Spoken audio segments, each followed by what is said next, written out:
오직 그만이 나의 반석이시오 나의 구원이시오 나의 요새이시니 내가 크게 흔들리지 아니하리로다. 아멘.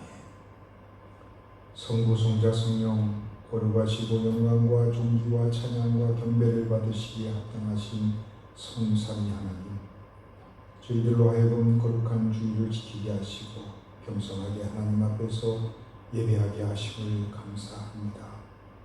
오늘 저희들에게 건강을 주셨기에 예배할 수 있습니다. 저희들에게 믿음을 주셨기에 하나님을 아버지라 부를 수 있습니다. 저희들에게 생명의 호흡을 주셨기에 거룩하신 성삼위 하나님을 찬양할 수 있습니다. 저희들이 이 모든 은혜를 잊지 않고 감사하며 예배하오니 받아 주옵소서.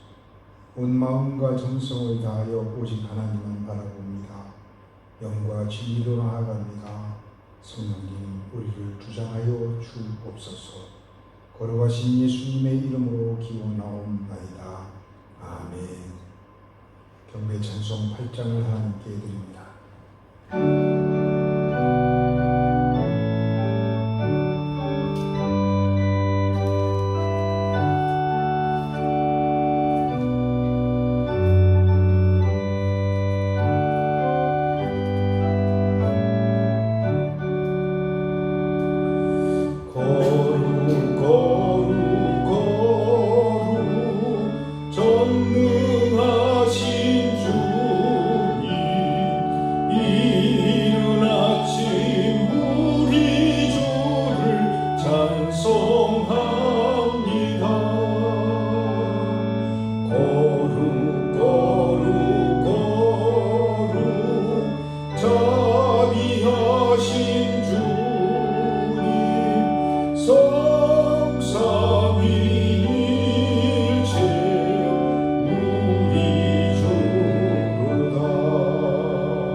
지금은 나의 삶 속에서 지은 죄를 고백하는 시간입니다.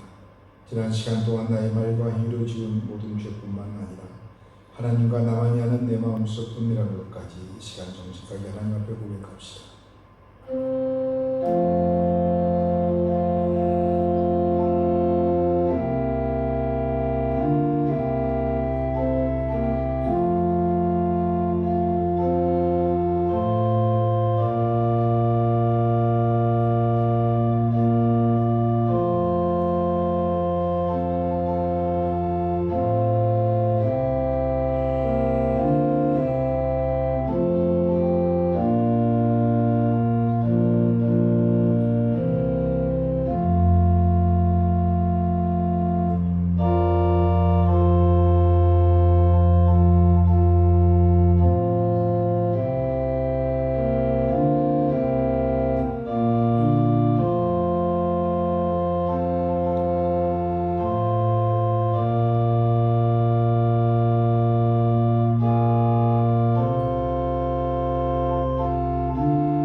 진심으로 죄를 뉘우치며 회개하는 이들에게 주시는 하나님의 용서의 말씀이 여기 있습니다.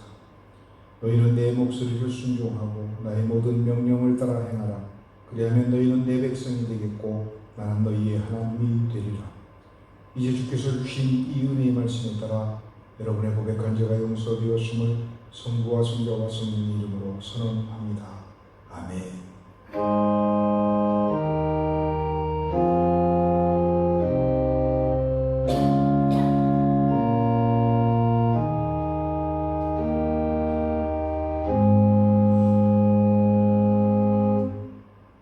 성식 여러분, 교동문 26번입니다.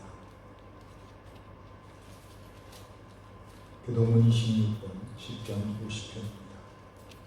내 백성아 들을지어다. 내가 말하리라. 이스라엘아, 내가 내게 증언하리라. 나는 하나님 곧 내 하나님이로다. 나는 내 죄물 때문에 너를 책망하지는 아니하니 내 번제가 항상 내 앞에 있음이로다.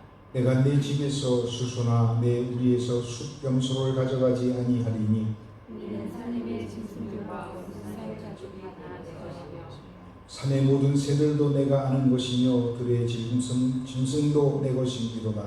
내가 가령 죽여도 내게 이르지 아니할 것은 세계와 거기에 충만한 것이 내 것이니라. 내가 수수의 고기를 먹으며 염소의 피를 마시겠느냐.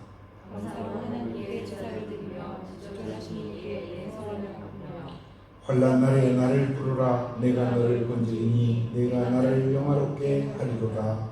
아멘. 나는 전능하신 아버지 하나님 천지의 창조주를 믿습니다. 나는 그의 유일하신 아들 우리 주 예수 그리스도를 믿습니다. 그는 성령으로 잉태되어 등종녀 마리아에게서 나시고 본디오 빌라도에게 고난을 받아 십자가에 못 박혀 죽으시고 장사된 지 사흘 만에 죽은 자 가운데서 다시 살아나셨으며 하늘에 오르시어 전능하신 아버지 하나님 우편에 앉아 계시다가 거기로부터 살아있는 자와 죽은 자를 심판하러 오십니다. 나는 성령을 믿으며 거룩한 공교회와 성도의 교제와 죄를 용서받는 것과 몸의 부활과 영생을 믿습니다. 아멘. 예배 찬송 257장을 하나님께 드립니다.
없어질 법대로 속죄함 받은 것 아니요.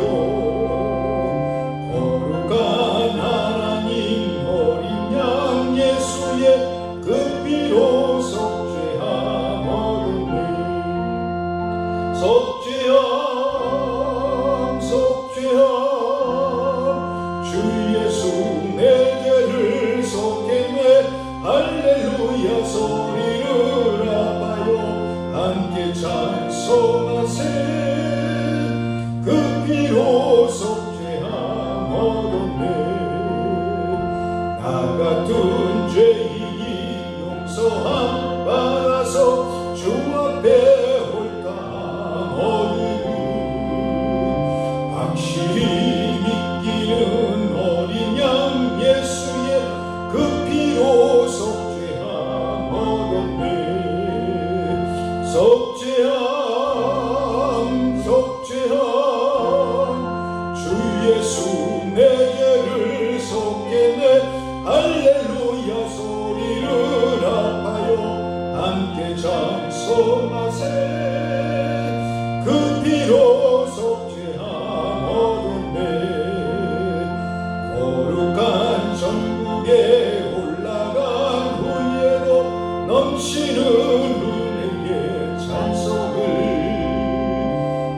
천국에 누르는 어린 양 예수의 그 피로 속죄함 얻었네. 속죄함 속죄함 주 예수 내 죄를 속겠네. 할렐루야 소리를 아파요 함께 찬송하세. 그 피로 속죄함 얻었네.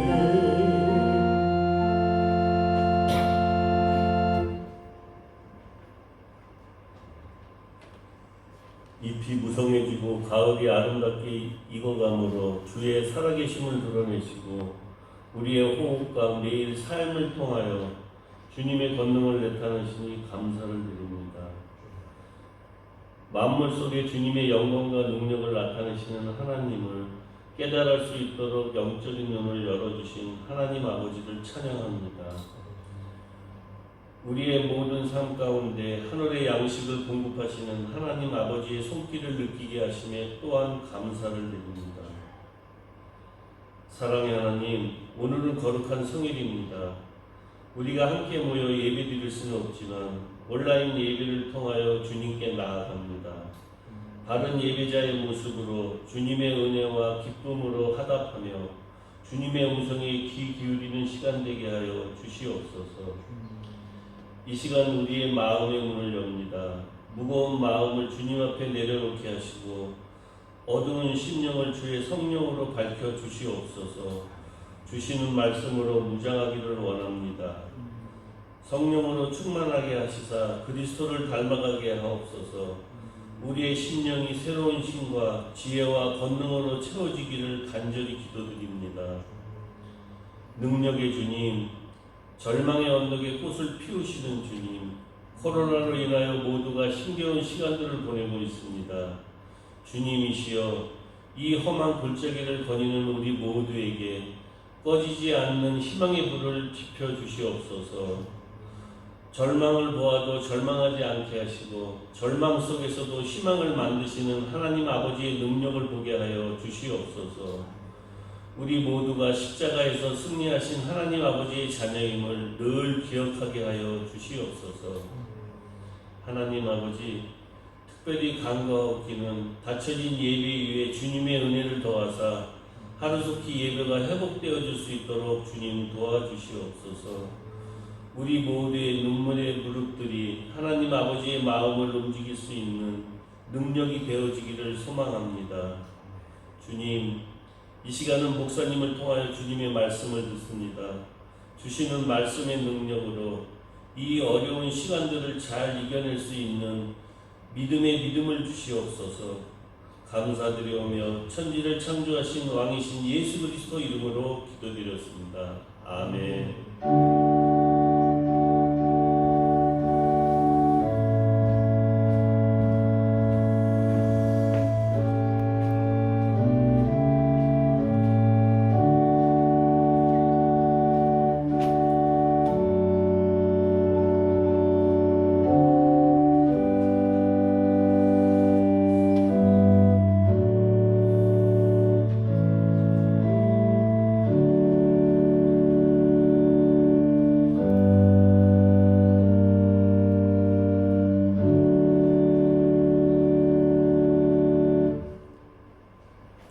오늘 우리에게 주시는 하나님의 말씀은 구약성경 열왕기상 17장 17절부터 24절까지 말씀입니다.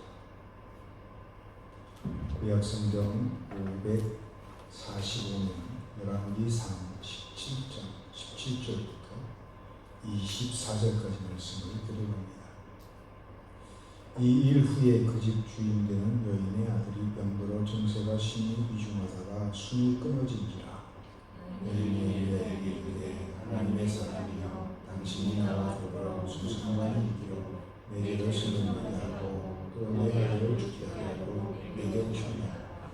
엘리야가 그에게 그의 아들을 달라 하여 그를 그 여인의 품에서 받아 안고 자기가 거처하는 바락으로 올라가서 자기 침상에 누이고 여호와께 부르짖으리되 내 하나님 여호와여 주께서 내가 구하는 집 다윗에게 재앙을 행하사 그 그 아이를 죽게 하셨나이까 하고 그 아이 위에 몸을 3번 펴서 엎드리고 여호와께 부르짖어 이르되 내 하나님 여호와여 원하건대 이 아이의 혼으로 그의 몸에 돌아오게 하옵소서 하니 여호와께서 엘리야의 소리를 들으시고 그 아이의 혼이 몸으로 돌아오고 살아나니라. 엘리야가 그 아이를 안고 다락에서 방으로 내려가서 그의 어머니에게 주며 이르되 보라 내 아들이 살아났느니라. 여인이 엘리야에게 이르되 내가 이제야 당신은 하나님의 사람이시오 당신의 입에 있는 여호와의 말씀이 진실한 줄 아노라 하니라. 아멘.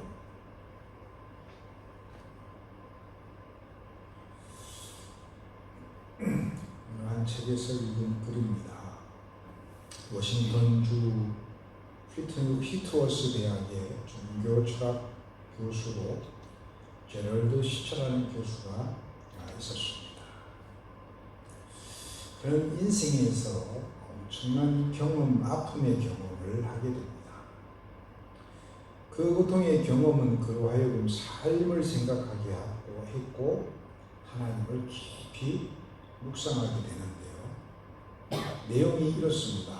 제럴드 시처는 다이애나 제인이라는 여인을 만나서 사랑에 빠집니다. 그런 그 여인이 하나님께서 자신에게 보낸 사람이라는 것에 대해서 한 번도 의심을 품지 않았습니다. 그리고 그는 그녀와 기쁨 가운데 결혼을 했습니다. 그러나 그는 결혼과 함께 전에는 한 번도 예상하지 못했던 삶의 갈등들과 만나게 됩니다. 결혼한 후 그 가정에는 아이가 생기질 않는 거예요.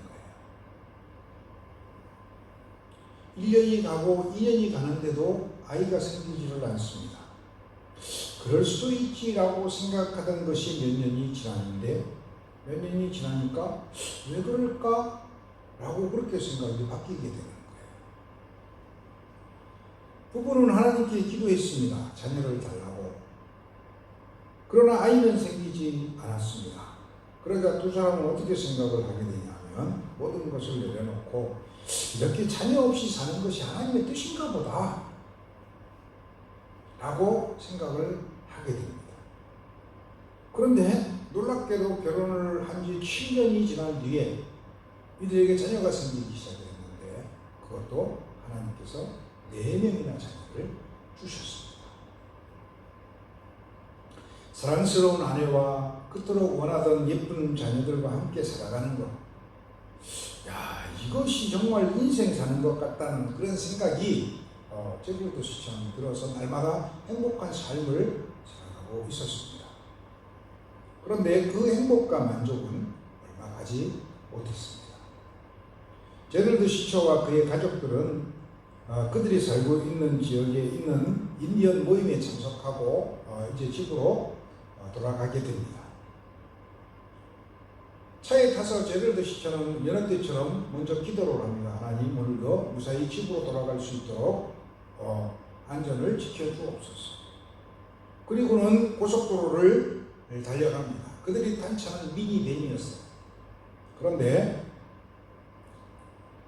고속도로를 타고 집으로 돌아오는 길에 예상치도 못한 일이 벌어지는데 큰 트럭이 제럴드 시처와 그의 가족들이 탄 미니밴을 덮친 거예요. 그 미니밴 안에는 제럴드 시처 그리고 아내 그리고 제럴드 시처의 어머니 그리고 4명의 자녀들이 함께 다 타고 있었어요. 그 교통사고로 그 자리에서 제럴드 시처의 어머니와 아내와 그리고 큰딸이 하나님 품에 안기게 됩니다. 그런 이 엄청난 삶의 경험을 하고 난 뒤에 이 일을 생각합니다. 왜 하나님은 내게 이런 일이 일어나게 하십니까? 내가 뭘 잘못했다는 말인가? 내가 일평생 그렇게 무슨 그렇게 큰 죄를 저질렀다고 이런 사고가 내게 생긴 것인가? 내가 아내와 결혼한 것이 하나님의 뜻이 아닌가? 하나님께서 내 자녀를 그렇게 거두어 가실 것이라면 왜 세상에 태어나게 하나님을 제대로 믿었다고 할 수는 없지만 그렇다고 내가 하나님의 품 안을 떠나는 것도 아니었는데 하나님은 왜 나를 이렇게 대우하십니까? 별의별 생각이 다 들었겠죠. 우리의 삶 속에서도 이런 일을 겪을 수 있습니다. 사고의 크기, 일의 크기, 크고 작고의 차이일 뿐이지 우리 역시 삶을 살아가면서 이런 일을 맞닥뜨립니다. 그럴 때 우리는 하나님께 질문합니다. 하나님, 왜입니까? 도대체 왜입니까? 하나님 잘 믿어오라고 하는데 하나님 잘 믿어왔는데 왜 이런 일이 내게 일어나야 됩니까?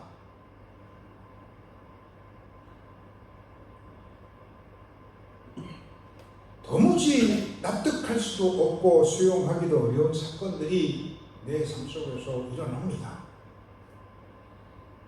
왜 그것이 일어났는지에 대한 충분한 설명도 되지 않고 이해가 되지 않는 경우가 허다합니다. 대부분 그렇습니다. 오늘 우리가 함께 읽은 본문에도 이런 일이 일어납니다. 오늘 본문 열왕기상 17장에는 열왕기에서 가장 많은 분량을 차지하는 북이스라엘의 선지자 엘리야에 대한 이야기가 있습니다. 엘리야는 북이스라엘을 우상 숭배의 나락으로 이끈 당시의 왕인 아합에게로 가서 하나님의 말씀을 전합니다. 가뭄이 있을 것이다. 그리고는 하나님의 말씀대로 그리시 냇가에 가서 까마귀에 물어다 주는 음식을 통해 숨어 지내다가 시내 물이 마르자 다시 하나님의 말씀을 따라 사르밧으로 가서 한 이방인 과부의 집에 머물게 됩니다. 처음에는 과부의 가정이 엘리야를 공개함으로 축복을 받아서 밀가루통과 기름통에 가루가 떨어지지 않고 기름이 마르지 않는 그러한 기적을 경험하게 됩니다. 그런데 오늘 우리가 읽은 본문 말씀처럼 얼마 지나지 않아서 나중에 하나밖에 없는 아들이 죽는 사건이 벌어지게 된 거예요.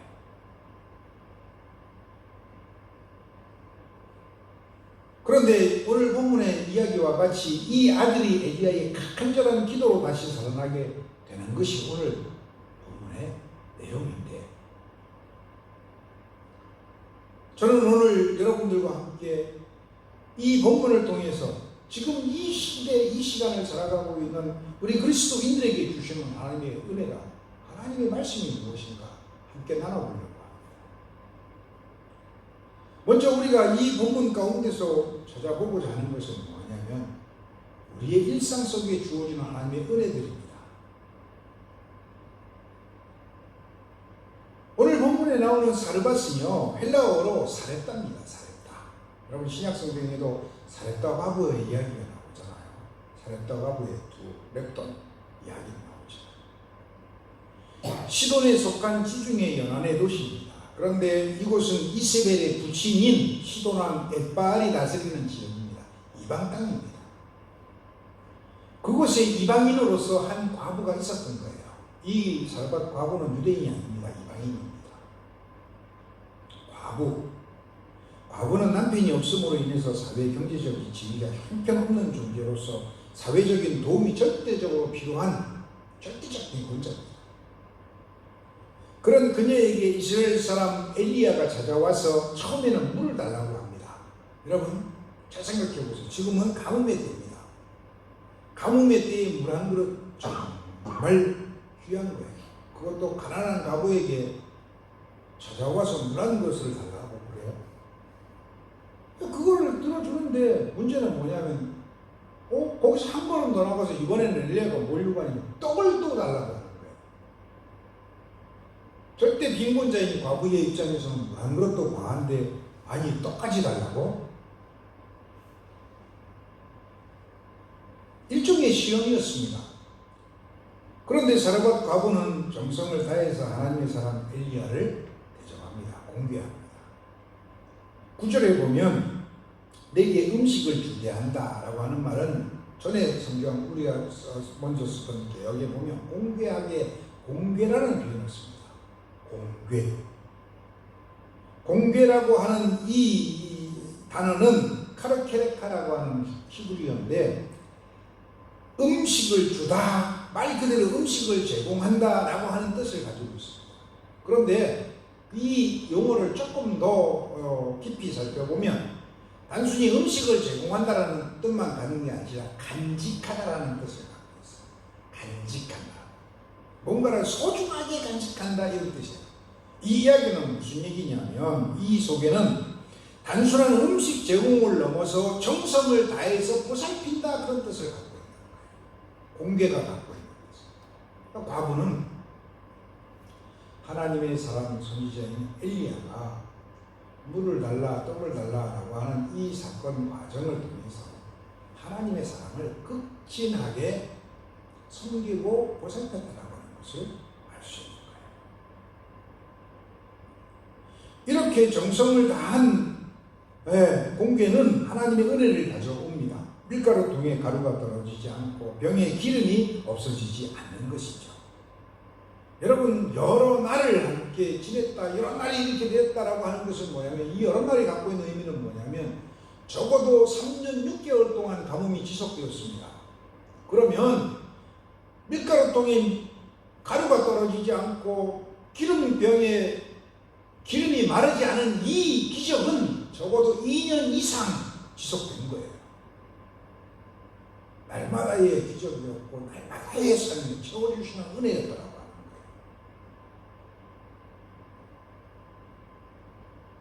친척들로부터 외면받던 과부가 이제는 도리어 그들을 먹여 살리는 그런 분이, 그런 소중한 사람이 됐어요. 15절에 보면 식구라는 표현이 나와요. 여기서 식구는요, 단순히 과부와 아들을 말하는 게 아니에요. 권속이라는 뜻입니다. 권속, 다른 가족들을 말하는 거예요. 친척을 말하는 거예요. 이것을 통해서 과부에게 임한 축복의 소식을 듣고 가뭄의 때에 어려움에 처한 친척들이 이 과부의 집에 모여드는 거예요.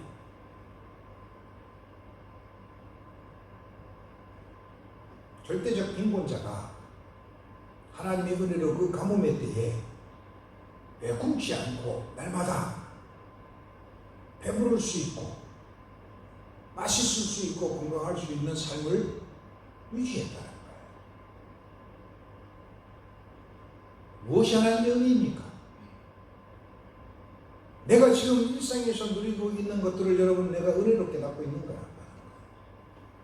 내가 지금 건강하게 지낼 수 있는 것, 두 다리로 건강하게 잘 다닐 수 있는 것,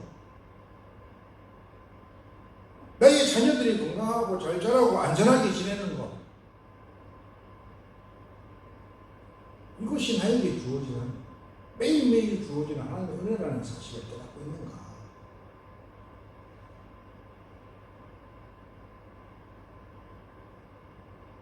첫 번째 우리가 살펴보는 부분은 바로 그것이고요. 두 번째는 뭐냐? 이렇게 매일매일 부족함이 없이 살아가던 그녀의 삶에 정창병력 같은 사건이 터지게 된 거예요. 그의 인생이 느닷없이 찾아온 공경이 있기 때문에. 삶 속에는 언제든 예고 없이 찾아오는 공경이 있다는 사실입니다. 자신의 인생에서 가장 소중한 하나밖에 없는 아들이 갑자기 병에 걸려서 중하게 앓더니 그냥 죽어버린 거예요. 숨이 끊어진지라. 이 과부가 남편을 잃고 그런 가뭄 속에서도 나뭇가지를 주워가면서 먹고 살아야 되는 그런 유일한 이유가 있다면 그건 뭐예요? 아들이에요, 아들. 이 여인의 삶의 이유와 목적이 아들이었다고요. 그런데 이 아들이 죽은 거예요.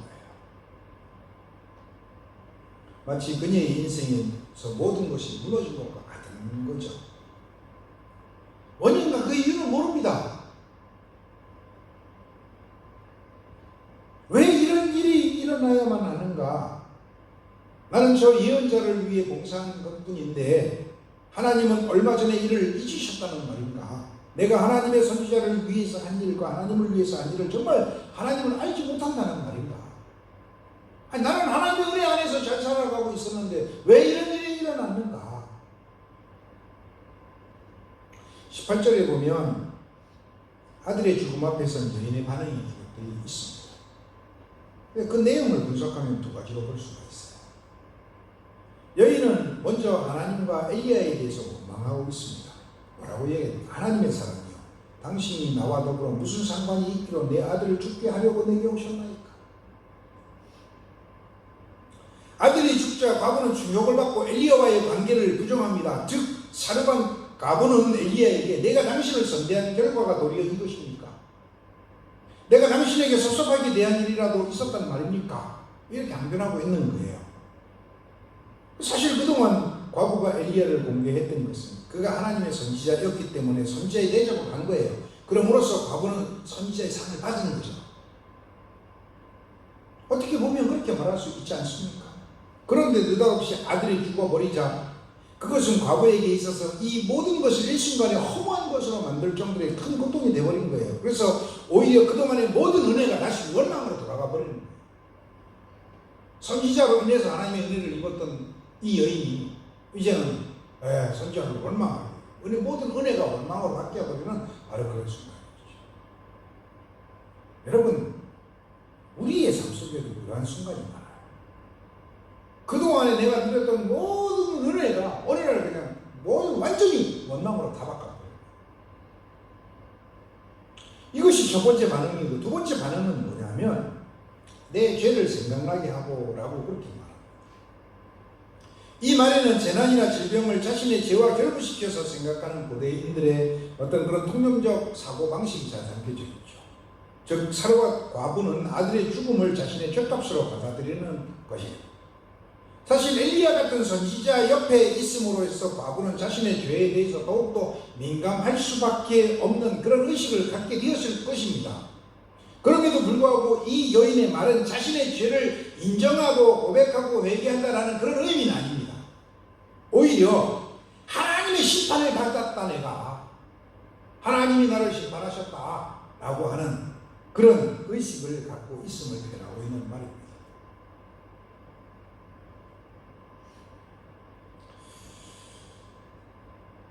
우리 역시 인생에서 갑자기 예기치 않은 절망이나 고난을 당할 때 이런 반응을 보입니다. 그동안의 모든 삶에서의 은혜는 부정되고 하나님을 원망하거나 혹은 자신의 죄의 결과로 해석하려고 합니다. 그러나 이것으로 우리가 인생에서 만나는 고난과 풍경들을 여러분 다 설명할 수 없습니다. 우리 인생 안에는 이해할 수 없는 것들이 너무 많습니다. 오늘 본문도 이 아들의 죽음의 원인을 설명하고 있지 않아요.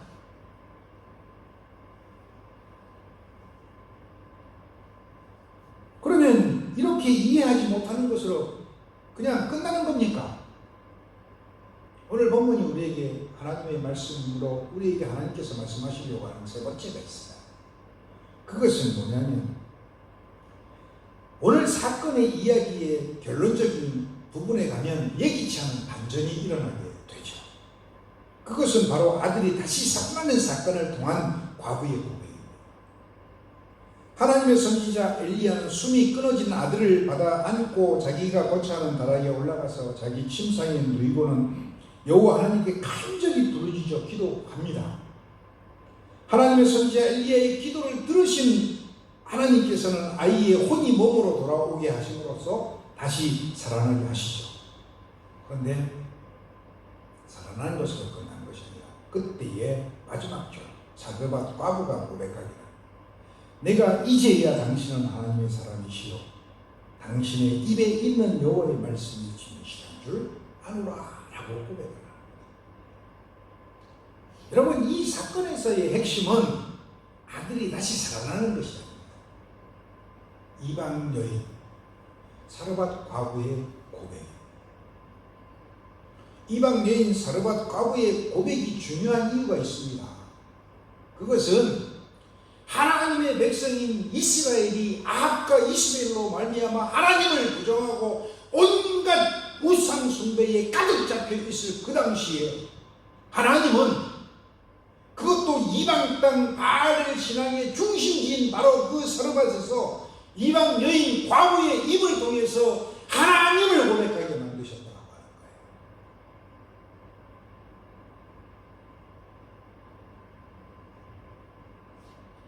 여러분, 이게 그냥 이루어진 게 아니에요.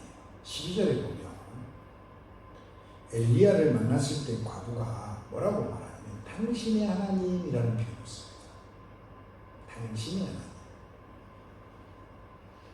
그녀가 나의 하나님이 아닌 당신의 하나님이라고 표현한 것은 엘리야가 이스라엘 사람이라는 것을 알고 그리고 단지 이스라엘 민족 신을 호칭하는 것뿐이라는 그런 의미를 갖고 있는 거예요.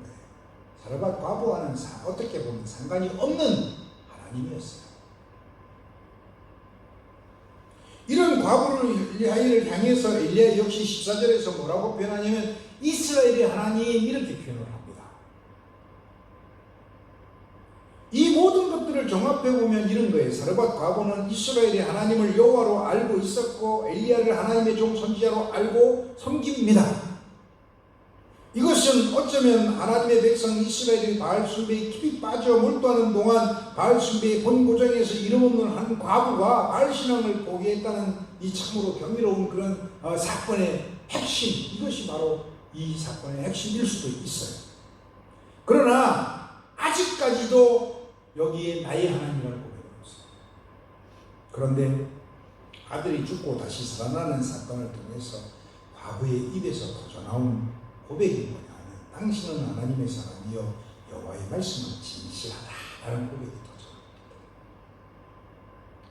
나의 하나님이라는 직접적인 고백은 없지만 이 고백의 핵심은 뭐예요? 여호와만이 참 하나님이시요 그의 말씀만이 진리입니다 라고 하는 것을 이 여인의 입술을 통해서 고백하게 하는 것입니다.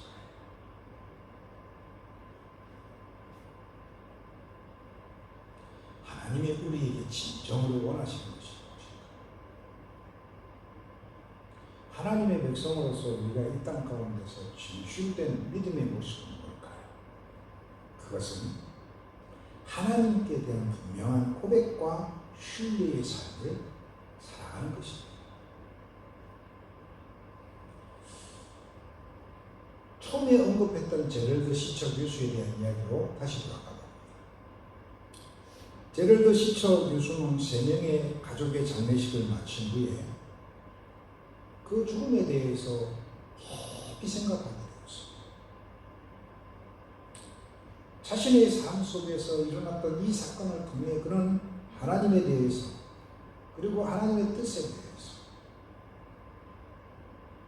정말 깊이 그동안 경험해보지 못했던, 생각해보지 못했던 그런 깊이 있는 묵상을 하게 됩니다. 자신에게 닥쳐온 그 고통을 이해하고 받아들인다고 하는 것이 너무 힘들었어요. 그러나 그 고난 속에서도 그의 묵상은 점점 깊어만 갔습니다. 마침내 그는 자신이 겪은 그 모든 과정들을 통해서 책들을 써내려가기 시작했습니다. 그렇게 해서 쓴 책들이 하나님 앞에서 울다, 또 하나님의 뜻, 하나님이 기도에 침묵하실 때 라는 제목으로 출간되게 되는 겁니다.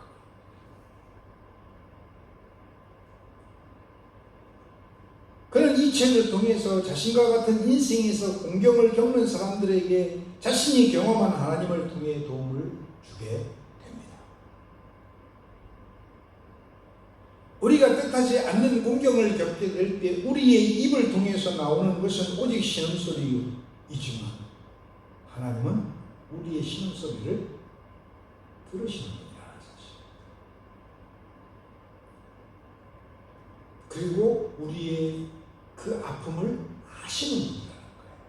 결코 외면하시고 모르시는 분이 아니라는 거예요. 내가 하나님 앞에서 잠자코 있을지라도 침묵하고 있을 때에라도 하나님은 말할 수 없는 탄식으로 우리를 위하여 중보하시고 끌어안으시는 분이라는 사실을 알고 있습니다.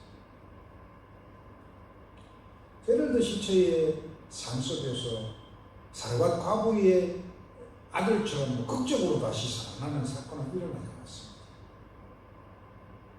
그러나 하나님의 기적을 경험하지도 못했습니다. 그럼에도 불구하고 제럴드 시처는 그의 어머니와 아내와 큰딸의 죽음의 과정을 통해서 그 엄청난 인생의 공경을 통해서 하나님을 더 깊이 깨달아 고백하게 되었고, 그의 고백이 오늘도 그와 같은 인생의 공경을 겪는 사람들에게 큰 도움이 된다는 것. 때로 인생길에서 우리는 크고 작은 고난들을 경험하게 됩니다. 예를 들어 시처처럼 교통사고를 당하거나 자녀를 갑자기 잃기도 합니다. 성실하게 일구어온 사업이 무너지기도 하고 가정이 망가지기도 합니다. 내 힘으로 어찌할 수 없는 인생의 난제에 갇혀 지내야 할 때도 있습니다. 그것이 이해되지도 않고 설명할 수도 없지만 그럼에도 불구하고 어떤 순간에도 우리가 잊지 말아야 할 것이 있어요. 그것은 뭐예요? 하나님은 우리에게 생명 주시기를 원하시는 분이시고 우리에게 은혜 베푸시기를 원하시는 분이라는 겁니다. 우리가 그것을 이해하고 그것을 설명하고 받아들이려고 애쓰기보다는 오히려 하나님께 집중하고 하나님을 깊이 묵상해 갈 때에 오히려 우리는 거기서 하나님의 마음을, 나를 향하신 하나님의 마음을 만나게 되는 것입니다. 많은 사람들이 어려움들을 토로하고 있는 시기입니다. 그러한 시기에 살아본 과거가 경험했다. 때로도 시처가 만났다. 그 하나님을 향한 고백과 신뢰가 여러분과 저희들의 있기를 주의 이름으로 축원합니다. 기도합시다. 하나님, 우리는 이 세상에서 모든 것을 다 이해할 수 없고 모든 것을 다 설명할 수 없고 모든 것을 다 받아들이기가 어렵지만 그럼에도 불구하고 나를 향하신 하나님의 사랑, 하나님의 은혜, 하나님의 뜻을 이 모든 과정을 통해서 깊이 깨달아가는 하나님의 놀라우신 은혜 안에 머무는 사람들은 주의 거룩한 종들 되게 하옵소서. 예수님의 이름으로 기도하옵나이다. 아멘.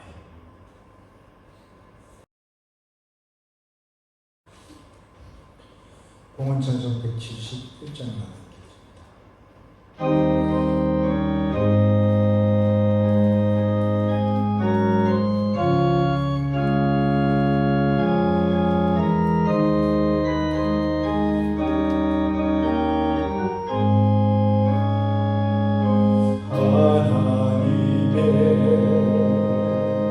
독생자 예수 날 위하여 오시었네. 내 모든 죄 사하시려고 십자가 지셨으나 다시 사셨네. 살아계신 주 나의 참된 소망 두려움이 사라지네. 사랑의 주 내 갈 길 인도하니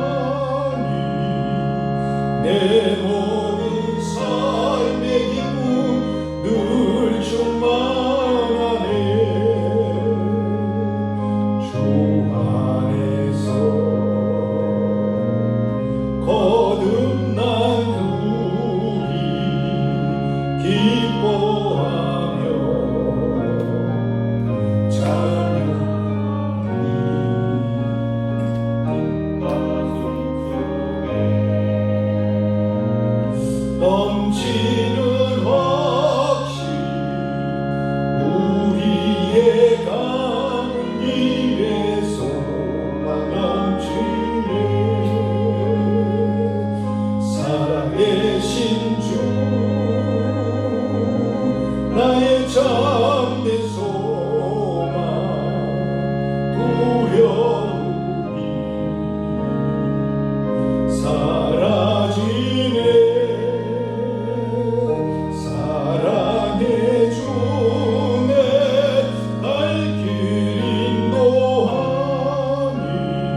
선한 싸움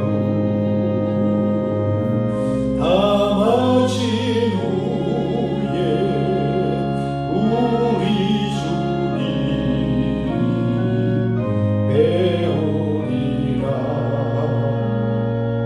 사망 권세 다 물리치고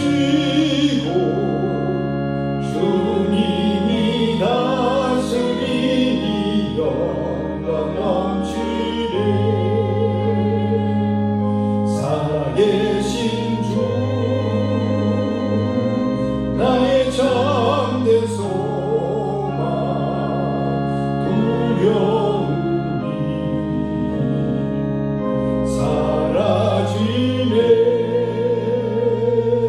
사랑의 주에 갈 길 인도하니 내 모든 삶의 기쁨 늘 충만하네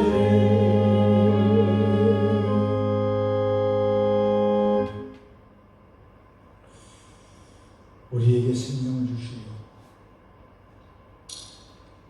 우리에게 영원한 영적인 삶 주시기 위하여 이 땅에 하나밖에 없는 그 아들 독생자 예수 그리스도 십자가의 대속 사건을 통하여 우리를 구원하시고 생명의 길로 이끄신 좋으신 하나님,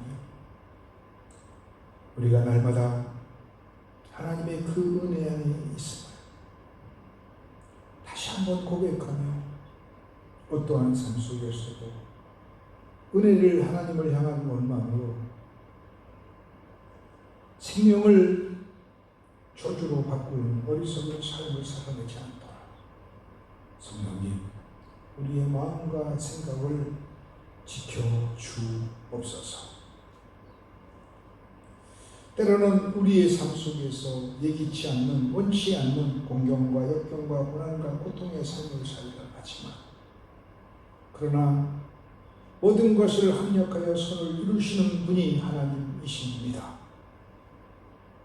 모든 고난과 고통과 역경 속에서도 하나님을 향한 고백을 통해, 묵상을 통해 더욱 깊은 나를 향하신 하나님의 은혜와 뜻을 발견해가는 이 시대의 거룩한 신실한 하나님의 종들 되게 하옵소서. 오직 하나님만이 나의 창조주이시며 예수 그리스도만이 내 삶의 주인 되심을 고백하며 이 시간 시대의 기도와 감사 예물과 주정 예물과 작정 예물을 올려드립니다. 올려드리는 손길마다 복되게 하옵소서. 간절한 치유의 기도 제목도 올려드립니다. 하나님을 향하여 엘리야가 간절히 기도했던 것처럼 부르짖어 기도하는 이들의 기도 가운데 응답하시고 하나님 치유하여 주옵소서. 모든 문제들 가운데 역사하사 해결하여 주옵소서. 길이 열려지는 은혜를 경험케 하옵소서. 속히 예배도 회복되는 은혜를 허락하여 주옵소서. 거룩하신 예수님의 이름으로 축복하며 기도하옵나이다. 아멘.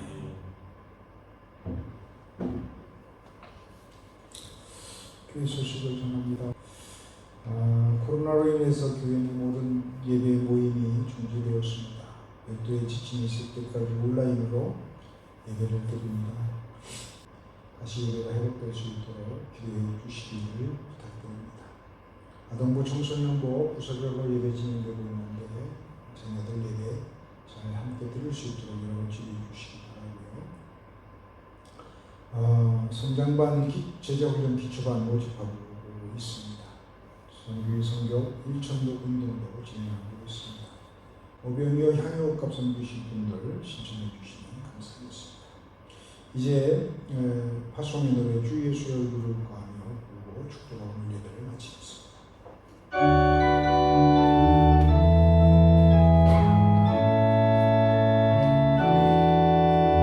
주 예수의 얼굴을 구하며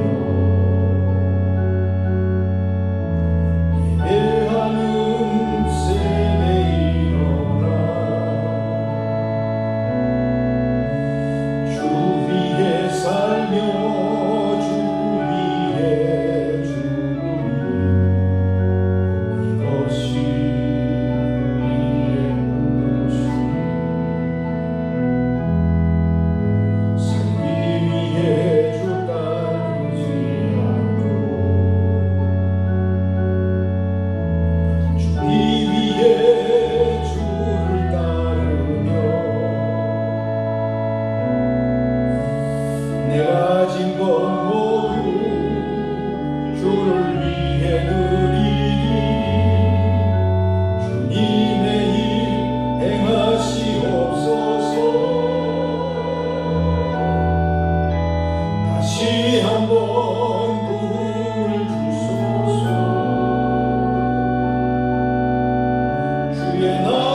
무한하신 사랑과 성령의 교통하심,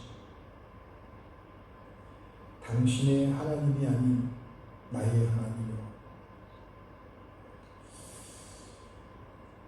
영원한 진리에 참된 생명의 말씀으로 하나님의 말씀을 고백하며 이 땅 가운데 오직 하나님의 사랑으로 하나님만을 바라보며 신뢰하며 찬양하며 살아내기를 결단하고 다짐하며 머리 숙인 하나님의 거룩한 종들 머리 위에 가정 위에 영원토록 함께하옵시기를 간절히 축원하옵나이다. 아멘.